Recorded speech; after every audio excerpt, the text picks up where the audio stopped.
YouTube, this is the Duke with another amazing old school bike build. So I have quite a bit of work going on in my shop currently with a lot of loose end projects. I've got various bikes in different stages that I'm building. I have a couple bikes that I've sold. I'm trying to liquidate some of these assets and convert them into precious metals. I think BMX for the most part is peaked as far as the value of what these bikes are going to sell for and what they're going to bring. I think we're going through a little bit of a malaise era right now, and that is in part due to the fact that we are in a recession and the money in the middle class, the revenue streams are just drying up. Wealthy people are pretty much the people that buy bikes from the Duke. And as I've said before, you can't make any money selling to the people in the middle or the poor. You have to try to target your audience towards people who have expendable money.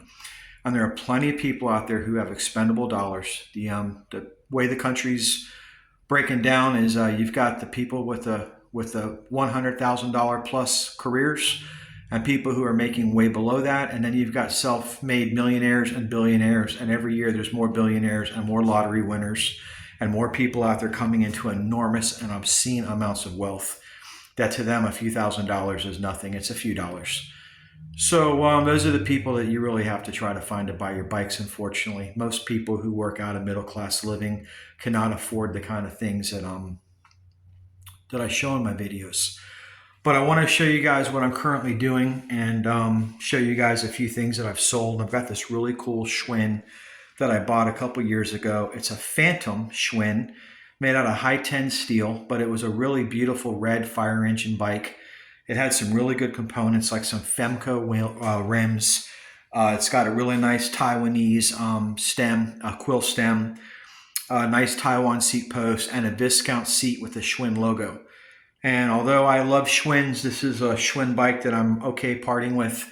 It's not something I want to really build and put in my collection because it's a new old stock bike, and if it gets scratched or dinged, it loses value, and it's not a very valuable bike as it is, so I don't want it to depreciate. But I'll show you what I'm doing, and I'll talk to you a little bit about what I think the future is for old school BMX right now, because like everything, it has its ups and downs. And there are some areas and some demographics that are very strong, but there are also some right now where performance indicators show that they are weak.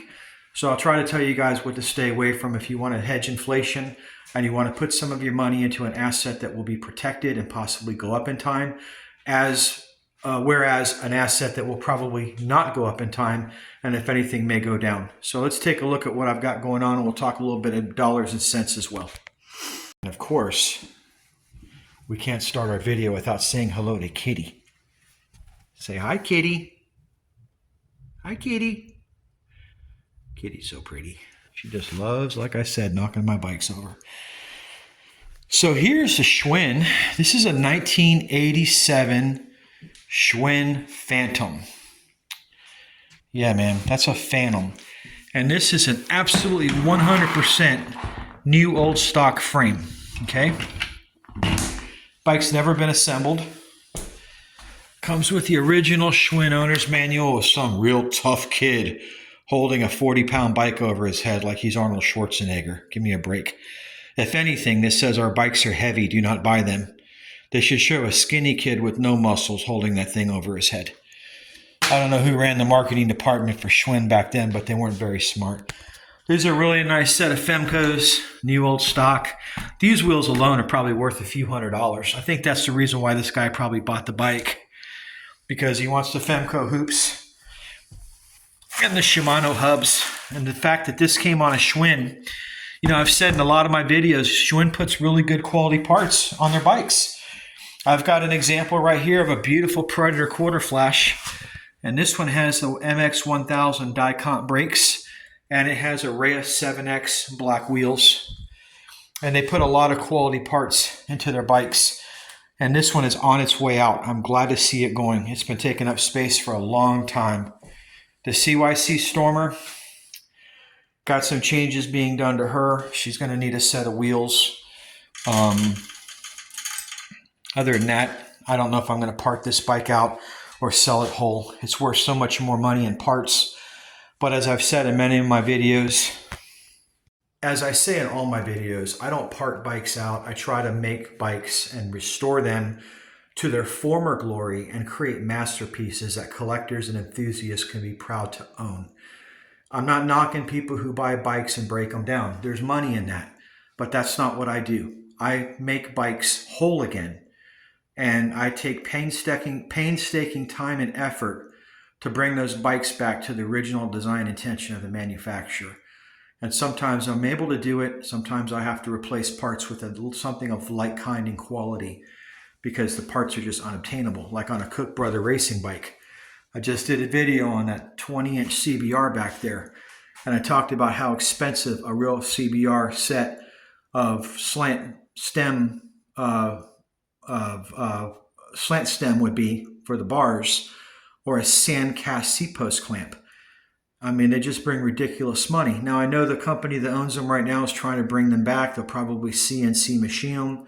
They won't be made the same as they were in the 70s, and hence that's the reason why the original parts bring so much. But there's limitations to everything. I don't think some of these bikes justify the price that it costs to put them back to new condition. But if that bike really means a lot to you and that is your passion, then more power to you. Go ahead and do it. It's just I'm not prepared to go that far with something like that. That bike is special. It's nice, but it doesn't mean that much to me. I'm going to go spend obscene money on very, very old, outdated technology. Parts that are just 45, 50 years old that might not even hold up another 5 years. You never know if that sandcast seat post clamp is going to crack if you torque it down too tight. You never know if those bars, those bar clamps are going to hold your bars if you torque them down. Those are the things you take chances with when you buy old parts. Sometimes it's better to find something like it, like I showed in my video, what I use for suitable replacements that keeps the design intention pure, but gives you a little bit of a better material and composition of construction and a lot less money. So back to the Schwin. She's on her way out. The CYC probably is going to get parted out. I'm going to use the money from that to finish up that Magnum 34 that I showed in yesterday's video, which is right there. And then the next bike I'm featuring is going to be this GT 1984 Santa Ana. Now, I have 3 GT Santa Anas in my collection, including this one. I've got this no-hole fork 1981. Then I've got the drilled fork 1983. So in 81 and 83 and now in 84. Now, I know the 81 GT was handmade by Gary Turner in his garage. I know in 1981, from what I've heard, he was not yet producing these things in his Santa Ana workshop. If I'm wrong, correct me. I'm pretty sure the 84s were produced in his factory. I don't think he was making them in his garage in 84, but nonetheless, these Santa Anas are all considered Gary Turner handmade bikes. They are not the Mach 1s. They are not the Interceptors. As I will show you in this video, if you stay tuned in the next couple days, I will upload the video as soon as the bike is ready, and I will show you what differentiates a very valuable GT frame from a not so valuable GT frame, because it's very confusing, but the difference between the two is thousands of dollars, and I don't want you guys getting burned buying a frame that you may think is a Santa Ana Pro or Expert, and it turns out that it's an Interceptor or Mach 1, which is a nice bike, but not nearly worth the money that the original Gary Turner first generation frames were worth. So let's talk about that now that we're talking about money and finances in BMX. My goodness, look who's in my seat. Kitty, I have to sit down. What are you doing? Huh? No, I have to put you on the ground. I'm sorry. You're in Papa Bear's chair. What? No. You don't come up here. No. Sorry. You don't like that, huh? Uh-oh, someone's getting a little attitude. Boy. I'm going to make you do dishes and earn your keep if you start with me. I tell you what, man. Kitty doesn't know how good she has it compared to most of the cats out there. So let's talk real quick about the future of BMX and where it's going and what it is that we can do to try to maintain the value of a collection or possibly get some money out of our bikes in the future and not lose money on them. Mongoose. Let's talk about the first bike that I've started with collecting, the Mongoose BMX bike. It's a very entry-level, affordable BMX bike for those of you who want to be $1,000 and under. It is not very hard to find a nice Mongoose bike with all the good components for anywhere from $800 to $1,500. Yes, they're going to need work. The frames are probably going to have to be completely taken down, acid washed, hit with 4-0 steel wool, Blue Magic, Eagle One. You're going to have to put some effort into bringing back that chrome or that nickel. If it's a chrome frame, you probably have a Team Mongoose or a Super Goose. If it's a nickel frame, it's probably a Moto Mag or a standard bike. Refer to my prior videos on Mongoose bikes, which I've loaded up on my page if you want to learn more about how to spot a Mongoose bike, a real one from a fake one, because there are a lot of people on there selling frames that were made to look like Mongoose bikes back in the day. Then you've got the people from Pacific who made the fake Mongoose repops like the Stranger Things and the Super Gooses in red, blue, and whatever color they came in, but they're not the real deal. And then you've got some iterations in the past 20 years that were special editions made by some companies as well, but they're not the real Chatsworth or Moorpark Mongoose bikes that were made by BMX Products and Skip Hess. Like I said, refer to my prior videos. If you want to get into a Mongoose bike, I think if you're anywhere under $1,500 and the bike comes with some good components, you've made a good investment. If it's over $1,500 to $2,000, it needs to be a Super Goose or a team bike.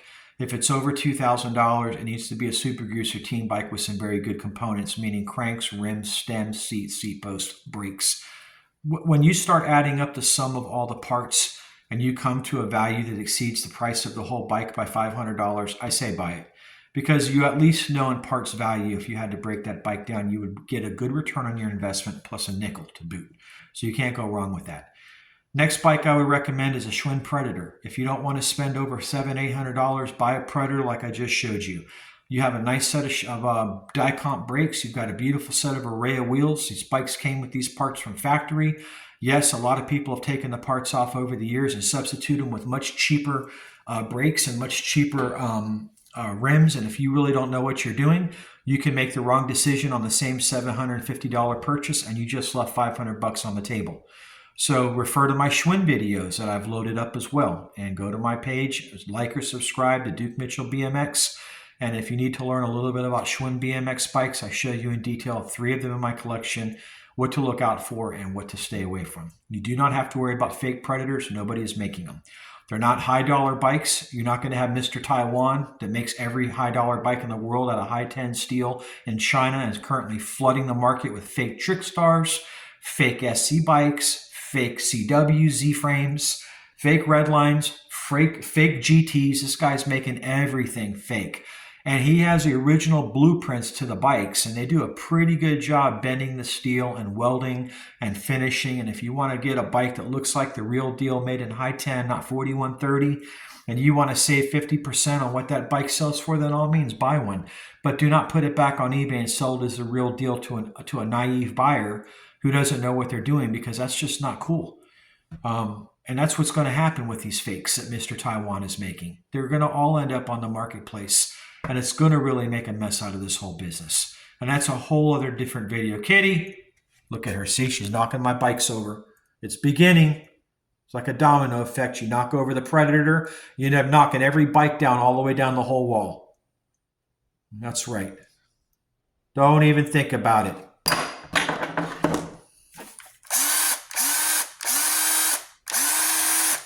It doesn't work anymore.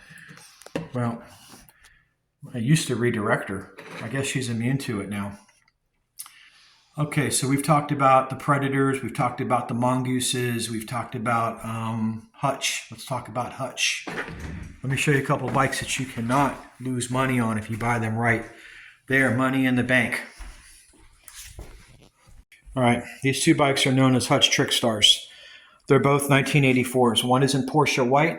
One is in that nice pink. Okay, that RL Osborne pink.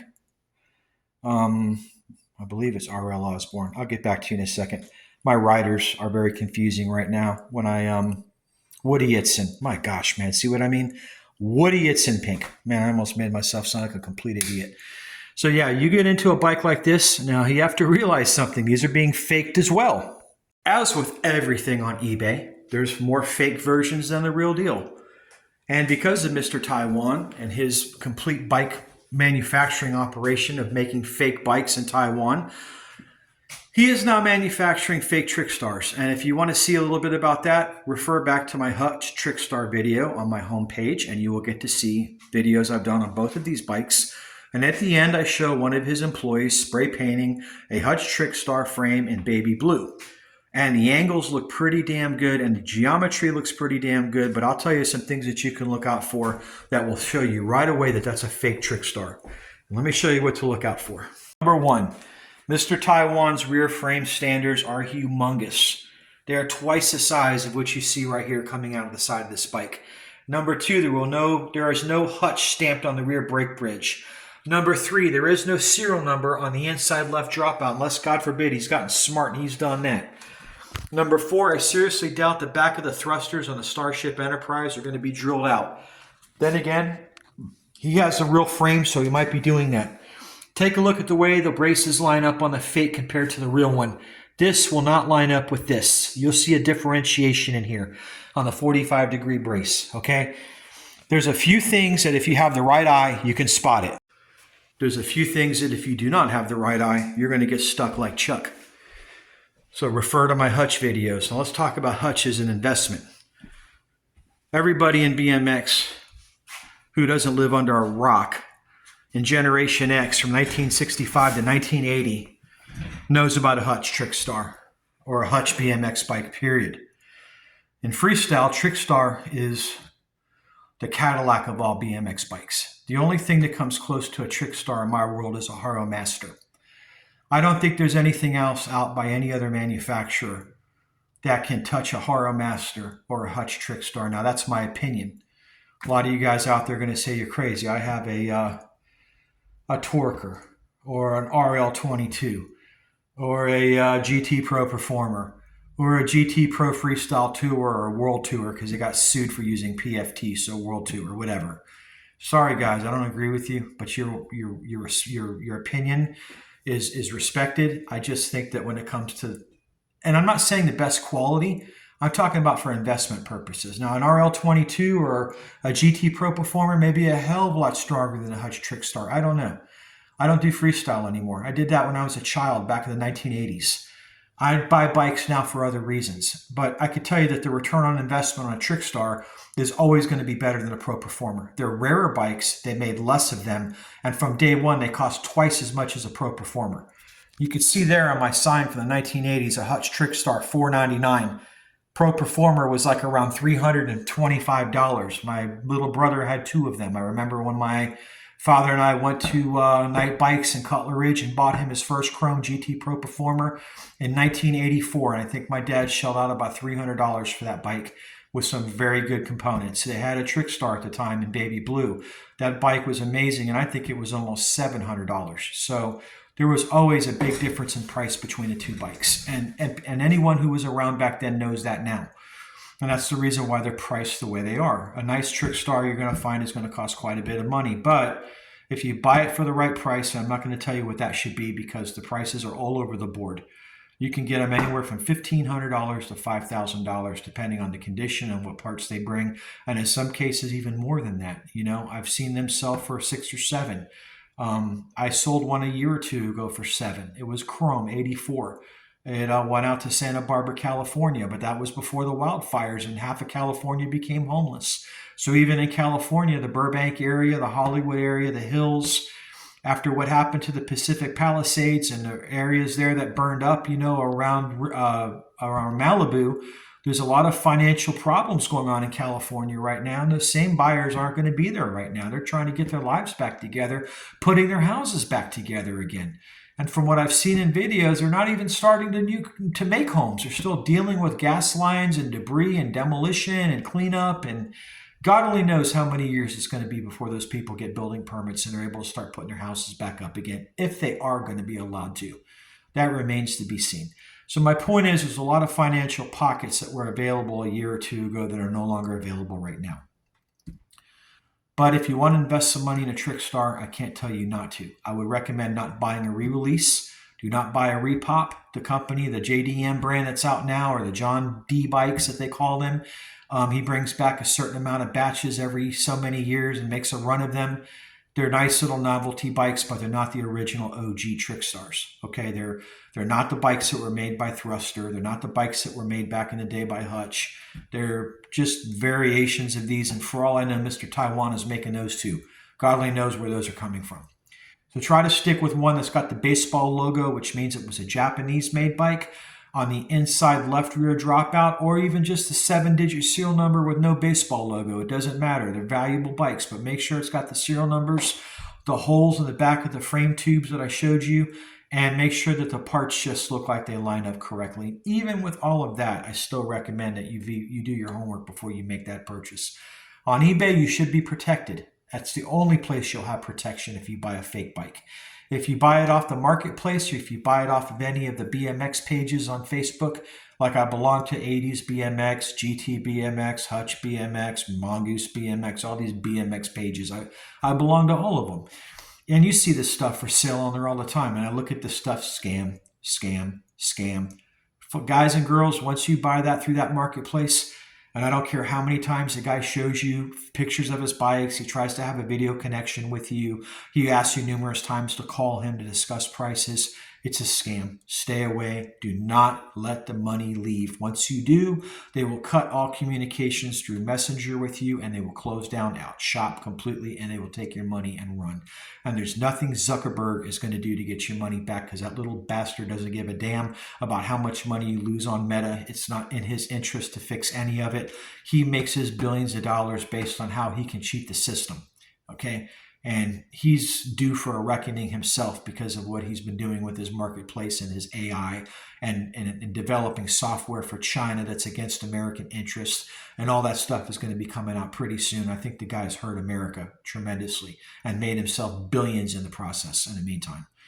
And he's part of the reason why BMX is a mess today, because of his marketplace. It's given us all a bad name, and it's cast a lot of doubt and suspicion on the entire hobby because of his marketplace. So stay away from there. And if you're going to buy one of these, if you don't get it from a local bike show, or you don't get it from someone in your hometown locally where you can go lay eyes on the bike and inspect it, then just get it through eBay. And at least you know that the money back guarantee should kick in, and you can return that fake turd that you thought was the real deal when you get it, when you get it and you find out it's not real. Let's talk about Redline for a minute. A good Redline bike is a good investment, especially if you've got a Pro Line. Now, I have an MX2, a 79, that I dolled up like a Pro Line. But as I said in my video, it's an MX2. But even though it's an MX2, it is a beautiful bike. Take a look at that. It has a 79 MX2 with the Pro Line decals because I like the way that they look. It does not have the 5-inch head tube. If it was the real deal, it would have a little more flange on the head tube. This is a 4-inch. The actual Pro Line has a 5-inch, but other than that, they're the same bike. Got the same forks. It's got the ACSZ wheels. Got a set of Redline flight cranks on this bike. Real Redline V-bars. Real Dicom brakes. Real brute stem. Redlines are an incredible investment if you get them right, but you can only buy the Pro Line, the MX2, RL22. Those are the ones you want to stay with in race and freestyle.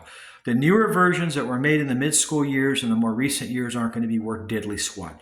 If you buy these older bikes, in chrome especially, you can't go wrong. Same thing with the GTs. I talked about this earlier. Let's get into a little bit more detail about what I meant about the GTs. The GTs that you want to buy are the 1981 to 1984 Pros or Experts, also called the Santa Ana, also called the Noras. They go by many different titles and names. They're known as a few different things, but they're Experts or Pros, depending on the length of the top tube. Most of mine that I buy are the Gary Turner real original deals with a very flat cap on the back. As I've shown in my prior videos, there's a flat cap there, and you're not going to see any GT printed on that. You're not going to see a salami slice at a 45-degree angle. You're just going to see a flat plain cap. When you see the flat plain cap, even that can be faked because Mr. Taiwan is making fake GTs too.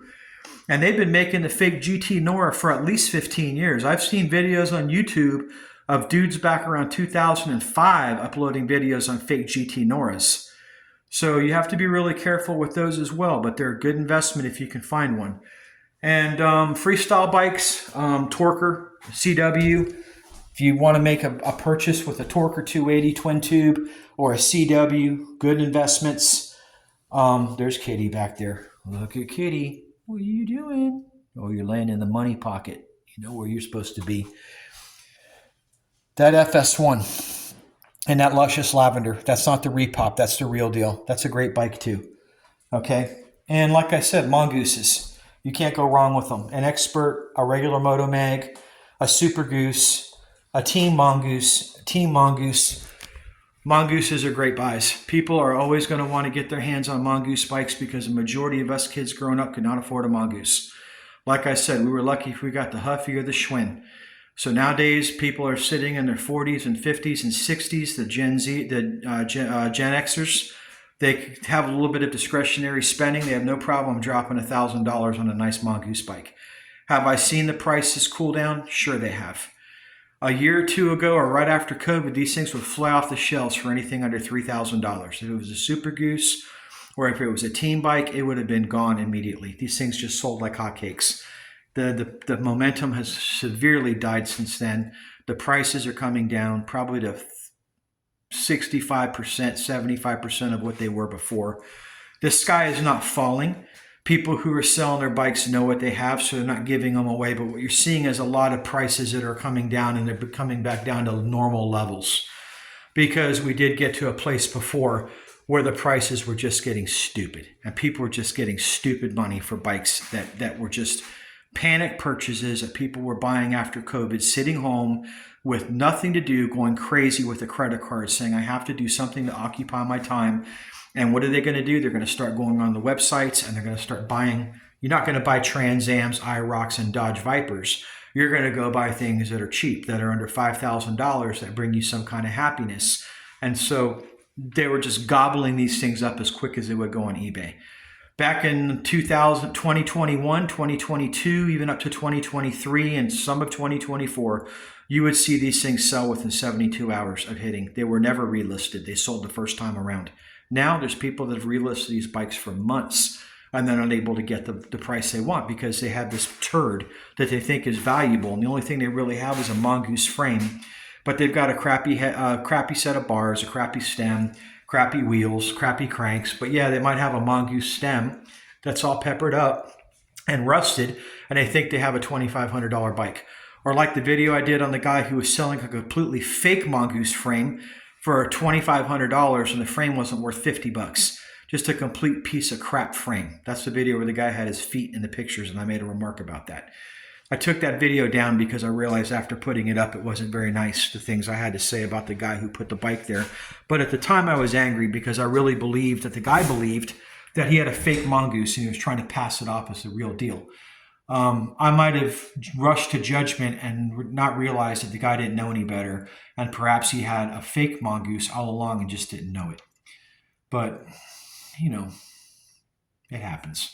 Sometimes you buy something and you think you've got the real McCoy and it turns out you've got a counterfeit. And is that your fault? No.